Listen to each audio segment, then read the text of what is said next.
Hey everyone, and welcome back. We're diving into something super relevant today, especially if you're, going through the whole teen years thing, personal growth. We're going to be unpacking an article from The Struggling Warrior called Getting Started with Personal Growth for Teens. It's funny. We always think about personal growth as an adult thing, but really the teen years are so important for that. Right, it's like the foundation for everything Yeah, else. you're setting yourself up for success later, basically. Exactly. And this article goes into how crucial it is for teens on a practical level. Not just, feeling good, which is Right. important, Oh, for sure. but about building skills you actually need. Yeah, to navigate the world. It highlights a bunch of areas where it makes a huge difference, By what? like forming your identity, Oh, that's a big one? building confidence, how to manage emotions, Ooh, that's a tough one. and even like coping with stress, which comes with being a teenager, let's be real. Totally. Okay, so let's break some of that down, starting with identity formation. Think about it.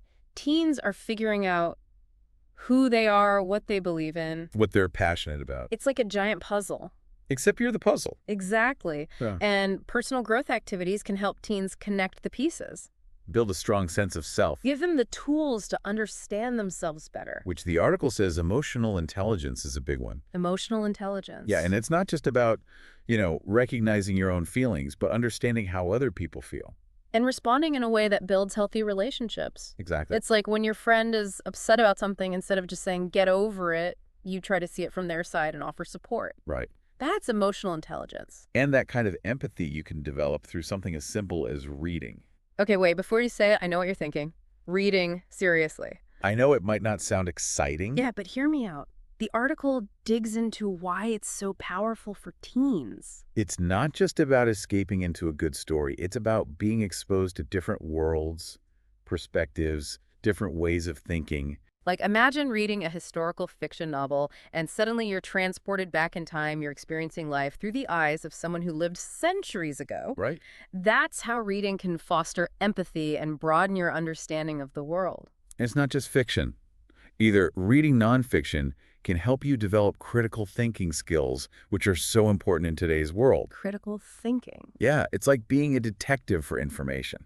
So you're not just blindly accepting everything you see online. Exactly. Yeah. You're questioning what you read, evaluating the evidence. Forming your own conclusions. Think about how relevant that is for teens today. They're bombarded with information constantly. From social media news outlets, even from their friends. So critical thinking helps them sort through all that noise. And figure out what's reliable and what's not. It's like a built-in BS detector, which honestly is pretty valuable these days. Absolutely. And speaking of valuable tools, the article highlights how arts and crafts can actually play a big role in personal growth. I know, right?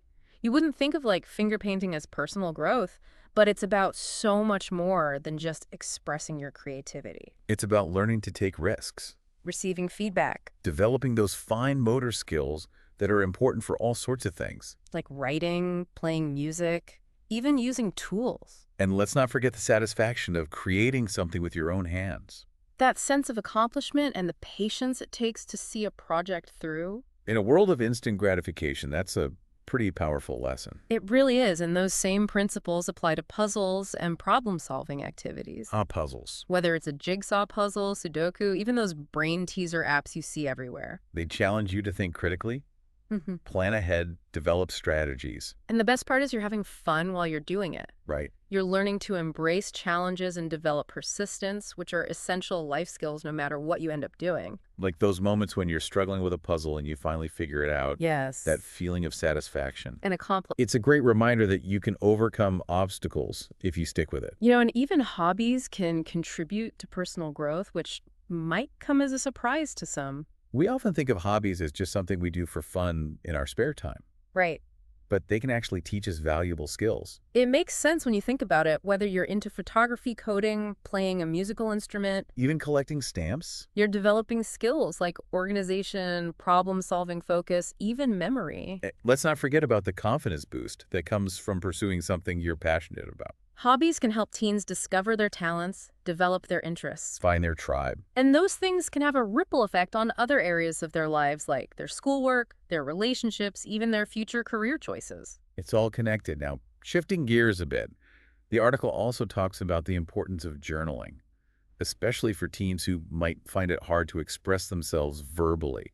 It's like having a safe space to unpack your thoughts and feelings without judgment. You can write about anything that's on your mind. Good day, bad day, funny story, frustrating experience. It's a great way to process emotions, gain clarity, and even unlock creativity. Sometimes just getting those thoughts out of your head and onto paper can make a huge difference. And even though meditation is often associated with adults, the article points out how valuable it can be for teens Especially when it comes to managing stress. in improving focus. Think about it. Teens are dealing with so much pressure these days. School, social media relationships, That's extracurricular activities. Meditation can provide a much-needed pause A chance to calm the mind. and reconnect with themselves. And it doesn't have to be this complicated, mystical thing. No. There are so many different approaches to meditation, from mindfulness exercises to guided meditations you can find online. The key is to find a practice that feels comfortable and sustainable. Even just a few minutes a day can make a difference. And you know what else the article highlights is a surprising tool for personal growth? What's that? Debating. Debate. I love this one. It might seem counterintuitive, but debating can actually teach teens valuable skills that go way beyond winning an argument. It's about learning to articulate your thoughts clearly, Listening actively to others, considering different perspectives. even if you don't agree with them. And those are skills that are essential for success in all areas of life. Schoolwork relationships. You name it. Plus, debating can be a lot of fun It's a chance to engage with others, challenge your own assumptions. and even learn something new along the way. It's like a mental workout. That helps you build your critical thinking muscles and your communication skills at the same time. So we've covered a lot of ground here. We've talked about identity formation, emotional intelligence, reading, critical thinking, arts and crafts, puzzles, hobbies, journaling, meditation, and even debating. That's a lot to process. It is, but I think the key takeaway here is that personal growth doesn't have to be this daunting, serious thing. It can be fun. It can be engaging. It can happen through activities you already enjoy. Absolutely. It's about finding what works for you, what resonates with your interests and goals, and what helps you become the best version of yourself. And the teen years are the perfect time to start exploring those possibilities. Now, as we wrap up this part of our deep dive into personal growth for teens, we wanted to leave you with a little something to ponder. A question to spark those critical thinking skills we were talking about earlier. Think about this. If you could choose just one personal growth activity to focus on right now, what would it be and why? What's that one thing that speaks to you that you're curious about or that you feel could really make a difference in your life? We'll be back in the next part of our deep dive to explore some more fascinating aspects of this topic. Until then, happy exploring. Welcome back. So in the last part, we talked about why personal growth is so important for teens, especially when it comes to building skills for navigating life's ups and downs. Right, those essential skills. But now let's shift gears a bit and explore how teens can actually put those personal growth ideas into action. And the good news is it's not all about, lectures and self-help books. No, definitely not this article we're looking at. Getting Started with Personal Growth for Teens from The Struggling Warrior. Yeah. It highlights a bunch of activities that are actually surprisingly fun. And engaging. In fact, you might already be doing some of them without even realizing it. It's true. You could be boosting your personal growth without even knowing. Exactly. And one of those activities is reading. I know for some people that might sound a little too school-related. Yeah, maybe not the most exciting thing. But there's a reason why reading has stood the test of time. It's not just about acing those English tests. Right, it's about so much more. It's about opening your mind to new possibilities, exploring different perspectives, and developing a deeper understanding of yourself and the world around you. And connecting with other people through their ideas. Think about it this way. Reading a book is like having a conversation with the author. Oh, I like that. They're sharing their thoughts, their experiences, their insights, and you're getting to see the world through their eyes. It's like a window into someone else's mind. Exactly. It's like having a front row seat to different cultures, time periods, even ways of thinking. Which can be so powerful, especially for teens who are still figuring out who they are and what they believe in. They're at such a crucial stage. Reading can help them challenge their assumptions, broaden their horizons, and develop a sense of empathy for others. It's like that saying, walk a mile in someone else's shoes. Exactly. Reading allows you to do that, to step into the shoes of fictional characters or even real-life figures and see the world from their perspective. And don't forget the cognitive benefits. Reading is like a workout for your brain. It is. It strengthens your memory, vocabulary, comprehension skills. And those skills are valuable in every aspect of life, not just in school. Right, they're life skills. Okay, so here's another activity that might not scream personal growth at first glance: arts and crafts. Arts and crafts. But as the article points out, there's a lot more to it than meets the eye. It's not just about, creating pretty pictures or sculptures. It's about tapping into your creativity, expressing yourself, and developing a sense of accomplishment. And there's something really therapeutic about working with your hands, whether you're painting, drawing, sculpting, even just doodling. I love that point about it being therapeutic. It's like a way to de-stress, to unwind, and to let go of whatever's been weighing on your mind. Yeah, that's a great outlet. And it doesn't matter if you're a natural artist or not. The point is to enjoy the process, to experiment, and to let your creativity flow. To have fun with it. Exactly. And arts and crafts can also teach you valuable skills that are transferable to other areas of life. Like what kind of skills? Like problem solving, critical thinking, even decision making. Think about it. When you're working on an art project, you have to make choices. About colors, composition materials. Right. You have to figure out how to overcome obstacles and adapt to unexpected challenges. It's like a mini lesson in resilience and resourcefulness. I like that, a mini lesson. Speaking of challenges, let's talk about puzzles and problem-solving activities. Puzzles. They're not just for rainy days or family gatherings. Right. They're actually an amazing way to exercise your brain. I love that image of exercising your brain. You're boosting your cognitive skills. It's so true whether you're piecing together a jigsaw puzzle, tackling a Sudoku, or even just playing a brain training app. You're engaging your mind in a way that helps sharpen your focus, improve your memory, and develop those all-important problem-solving skills. And those skills are in high demand in today's world where we're constantly faced with complex problems and challenges. Absolutely. Employers are looking for people who can think, critically analyze information, and come up with creative solutions. And guess what? Puzzles can help you develop those skills in a fun and engaging way. It's like stealth learning. You're having fun, you're challenging yourself, and you're building those mental muscles without even realizing it. It's a win-win. Now, here's one that might surprise you: hobbies as a tool for personal growth. We often think of hobbies as just a way to relax and have fun, but they can actually be so much more than that. It's true. At first glance, it might seem like a stretch to say that knitting or playing video games can contribute to personal growth. Right. How could that be? But when you think about it, hobbies are all about passion, dedication, and pushing yourself to learn and grow. It's about pursuing something you love. Exactly. Think about a teen who's really into photography. They're not just snapping random pictures. They're learning about composition, lighting, editing techniques. They're developing their eye for detail, their patience, and their ability to see the world in a new way. And those skills can translate to other areas of their lives. Maybe they become more observant in their science classes, or maybe they develop a knack for storytelling that helps them in their English essays. It's about those unexpected connections, those transferable skills that you develop through something you're passionate about. And hobbies can also be a great way to build confidence, connect with others who share your interests. And even discover hidden talents you never knew you had. It's like that moment when you realize you're actually pretty good at something you thought was just a casual pastime. That can be a real confidence booster. Okay, let's shift gears a bit and talk about journaling. This one might seem a little more introspective, A little more internal. but it can be incredibly powerful, especially for teens who are trying to make sense of their emotions. It's like having a private conversation with yourself on paper. You can write about anything that's on your mind: your dreams, your fears, your hopes, your frustrations. It's a safe space to explore your feelings without judgment, to process your experiences, and to gain a deeper understanding of yourself. I love that image of a safe space. It's so important, especially during the teen years when everything feels so intense and overwhelming. Yeah, everything's heightened. Journaling can be a way to release those pent-up emotions, to sort through your thoughts, and to make sense of what's happening in your life. To get it all out.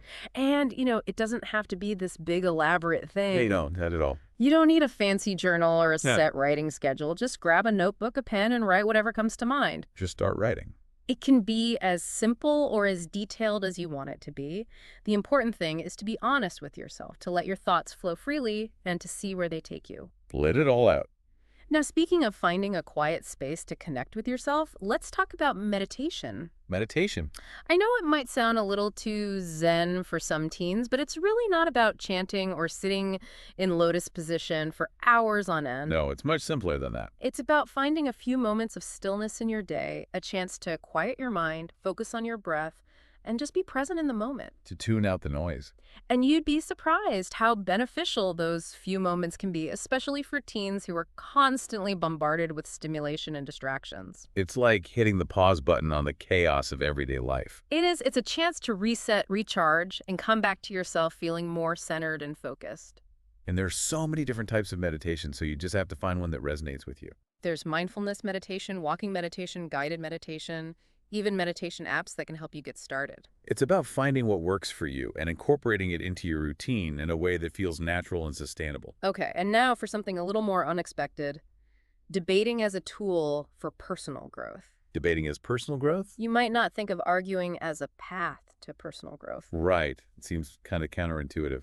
but there's actually a lot to be gained from engaging in healthy debates. Healthy debates are key. It's not about winning or losing, it's about learning to articulate your thoughts clearly, to listen actively to opposing viewpoints, and to think critically about complex issues. And those are skills that are essential for success in all areas of life, not just in a formal debate setting. Whether you're discussing a project with classmates, negotiating with your parents, or even just trying to understand a friend's perspective, those debating skills can come in handy. It's about being able to see different sides of an issue. It's about developing that ability to think on your feet, to back up your arguments with evidence, and to present your ideas in a persuasive and respectful way. And debating can also help you develop a thicker skin, so to speak. In what way? You learn to take criticism constructively, to see things from different angles, and to be open to changing your mind when presented with new information. To be open-minded. Exactly. It's about embracing that intellectual curiosity, that willingness to challenge your own assumptions, and to engage in thoughtful discussions even when they get a little heated. I know we've covered a lot of ground in this part of our deep dive, but hopefully you're starting to see a pattern here. What kind of pattern? It's all about finding those activities that spark your interest That challenge you to grow. and that help you become the best version of yourself. And then remember, personal growth is a journey, not a destination. It's not a race. There's no finish line, no right or wrong way to do it. It's about experimenting, exploring, and finding what works for you.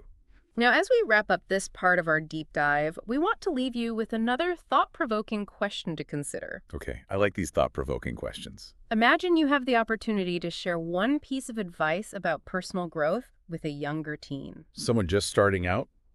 What would you tell them? What's that one nugget of wisdom, that one lesson learned that you wish someone had shared with you when you were their age? Something you wish you knew back then. We'll be back in the final part of our deep dive to explore some final thoughts and takeaways from this exploration of personal growth for teens. Until then, keep on growing. Welcome back to the final part of our deep dive into personal growth for teens. We left you with a question to think about last time. What's one piece of advice you would give to a younger teen about personal growth? Yeah, what would you tell your younger self? It's a good one to reflect on because it really gets to the heart of what we've been talking about this whole time. Personal growth is a journey. It really is, and it's different for everyone. Exactly. There's no one right way to do it. No magic formula for becoming the best version of yourself. It's about figuring out what works for you, what resonates with you, and what helps you feel fulfilled. What makes you feel like you're living a life that's true to yourself. And that journey can look so many different ways for different people. It could involve, trying new things, Stepping out of your comfort zone, facing your fears, learning from your mistakes. or even just taking some time to think about who you are now and who you want to be in the future. It's all about being open to the process, even the ups and downs, the twists and turns. Yeah, it's all part of it. Embrace the ride. And be patient with yourself. Yes, personal growth is not a race. There's no finish line. You're not competing with anyone. It's about making those small steps in the right direction, even when you don't see results right away. It's like they say, Rome wasn't built in a day. Exactly. Personal growth takes time, it takes effort, and it takes a willingness to keep learning and keep growing. Keep evolving. And sometimes it takes courage To really push yourself. to challenge yourself, to try new things. To speak up for what you believe in, or just to be yourself, even when it feels scary or uncomfortable. It's like breaking free from those limitations you put on yourself. The ones that hold you back from reaching your full potential. Now, as we wrap up this deep dive, we want to leave you with one final thought, something to take with you. One key takeaway to remember. You are capable of amazing things. Don't ever forget that. Don't underestimate yourself. Don't underestimate your abilities, your dreams. Your potential to make a difference in the world. Believe in yourself. Embrace who you are. Follow your passions. And never stop learning and growing. Thanks for joining us on this journey into the world of personal growth for teens. Until next time, keep exploring and keep growing.